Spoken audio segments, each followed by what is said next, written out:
Salut les gens, j'espère que vous allez bien. Moi ça va super bien, on se retrouve dans une nouvelle vidéo YouTube. Aujourd'hui je vais vous donner mon avis sur 10 livres BookTok, voilà des livres que j'ai vu partout passer sur BookTok et que j'ai lus. Donc je vais vous donner mon avis mais aussi celui de deux de mes amies. Voilà, elles ont pas lu tous les livres mais quand il y a un avis je vous le donnerai en voix off, voilà. J'espère que ça vous plaira. Générique!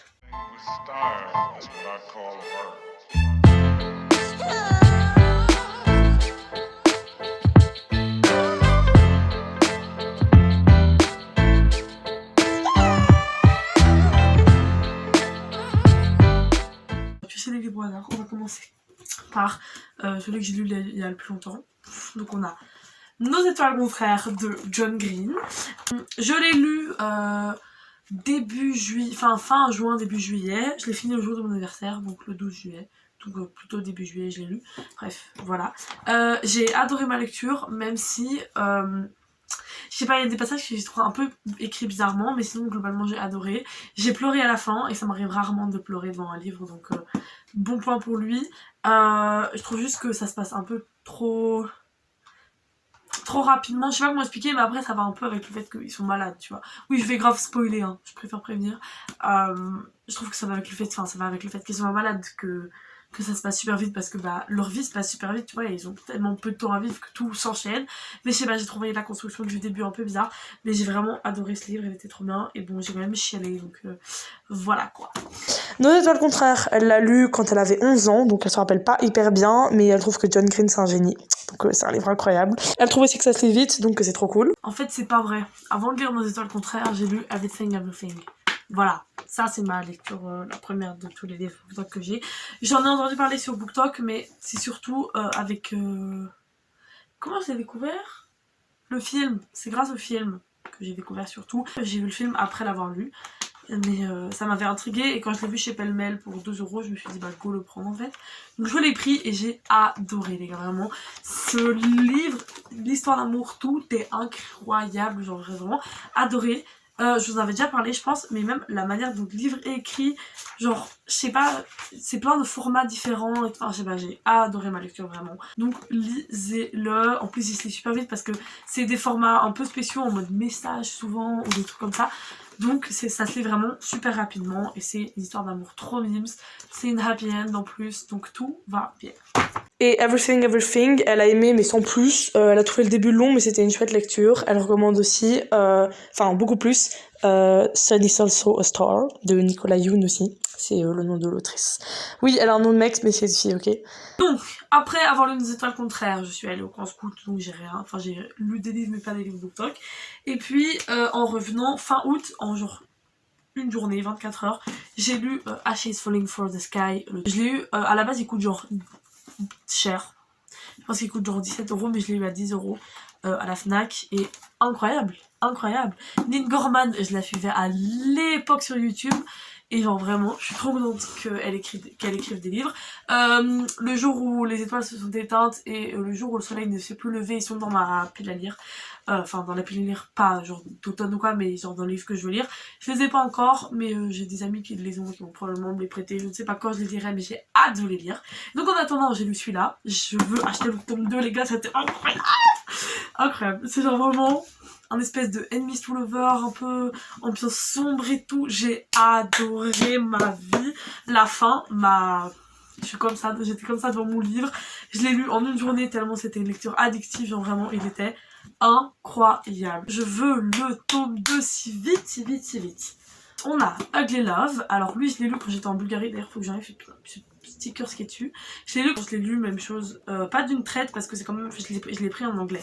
Donc voilà, mais la fin je l'ai lu en une traite parce que je voulais le finir.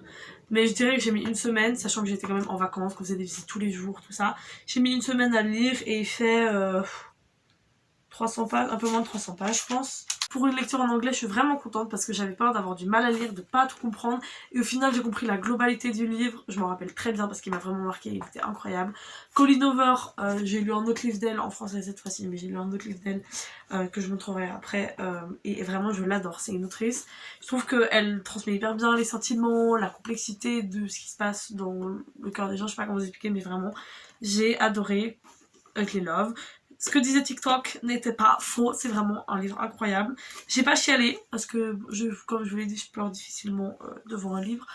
Mais c'était vraiment incroyable. Par contre, la musicité... Oui, les gars, j'ai une grande nouvelle. J'ai une grande nouvelle, j'annonce ça comme ça, genre, j'ai commandé une caméra. Genre là je l'ai achetée, elle arrive. Dès qu'elle arrive, vous aurez de la qualité qualitative. Et ouais, en anglais, je pense qu'il est encore mieux. Enfin, pour moi, les livres en anglais, genre de romance, ils sont mieux à lire en anglais parce que souvent les phrases sont plus percutantes en anglais qu'en français. Mais si vous avez du mal à lire en anglais ou vous aimez pas ça, en français, je pense qu'il sera tout aussi incroyable. Aucun résumé, c'est grave, mais genre vraiment, si vous voulez des résumés ou quoi, allez sur BookTok, vous tapez les livres, vous trouvez hyper facilement. Ensuite, on a Nous les menteurs. Je l'ai défoncé par contre, il est vraiment défoncé. Genre, je l'ai lu à la piscine et tout, donc les pages elles sont gondolées. Ici, c'est abîmé. Enfin, j'ai vraiment maltraité ce livre. Alors, sincèrement, voilà, disons les choses. Disons les choses. J'ai bien aimé, ok? Je vais pas mentir, j'ai bien aimé. Mais je sais pas, adoré, comme tout le monde disait que c'était incroyable. J'ai bien aimé. Le côté drame psychologique m'a un peu mis mal à l'aise en fait. Tout ce côté morbide, tout ça, ça m'a vraiment mis mal à l'aise, même si franchement il était chouette. L'auteur écrit vraiment bien par contre. Genre le plot final, j'aurais pas deviné. Enfin, j'avais une petite idée que ce serait ça, mais genre j'étais pas persuadée à 100% que c'était ça, c'était pas totalement prévisible. Donc j'ai même beaucoup aimé, et puis le concept de...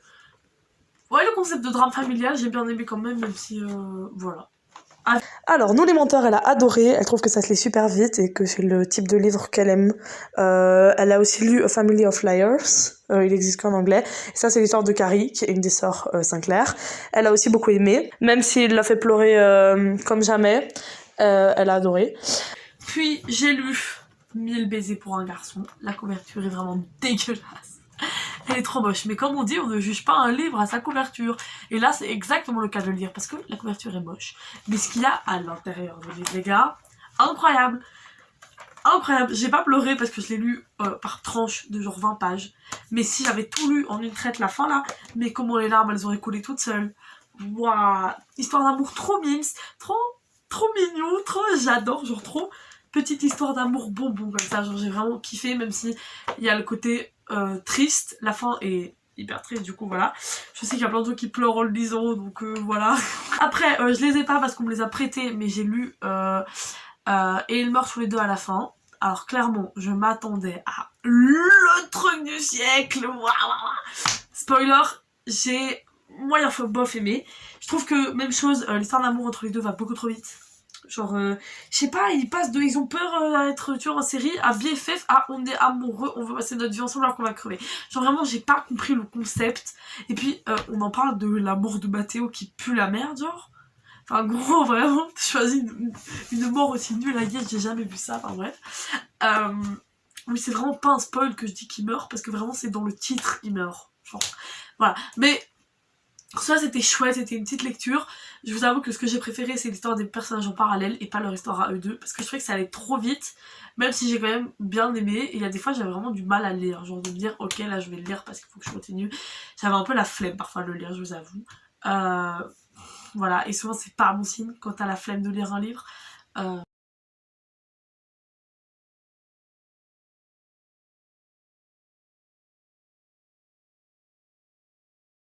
Le prince cruel, les gars. Le prince cruel. Mama. Quand je vous dis que je l'ai lu comme ça, j'étais comme ça.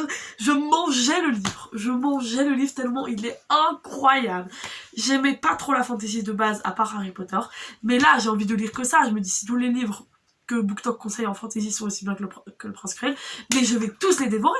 Je vais tous les dévorer. C'est incroyable ce livre, les gars. Vraiment, genre... le enemies to lover, on sait tous que ça va finir au to lover, c'est pas encore le cas mais on le sait tous, entre Cardan et j'ai oublié le nom du personnage principal, putain comment elle s'appelle, j'ai un énorme bug. Bon, Cardan et le perso principal, leur histoire, mais et puis les jeux de pouvoir et tout, les bails d'espions et tout, j'ai trop aimé, genre vraiment, lisez-le. C'est pas pour rien que j'ai vraiment la suite juste là dans ma pile à lire. De toute façon, vous l'avez vu dans ma précédente vidéo, mais vraiment incroyable. J'ai surkiffé. Puis j'ai lu Heartstopper, voilà. trop mimes. Ça, je l'ai vraiment lu en une soirée en 30 minutes.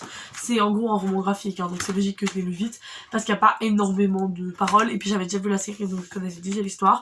Mais même chose, c'est trop cute, genre vraiment, j'avais trop aimé, j'ai hâte de lire tous les autres, parce que je pense que dans la série, ils montent pas tout, enfin je suis pas sûre, mais quand je vois là où ça s'arrête, et que je sais qu'il y en a encore, c'est 3 qu'il y en a encore après, quand je sais qu'il y en a encore 3 après, je trouve ça... Enfin, je pense pas, je pense qu'on a... Bref, je pense que la série n'a pas tout montré, du moins j'espère. Parce que j'espère une saison 2 à la série. Parce que de base, j'ai vu la série, j'ai adoré. J'ai envie de la revoir d'ailleurs.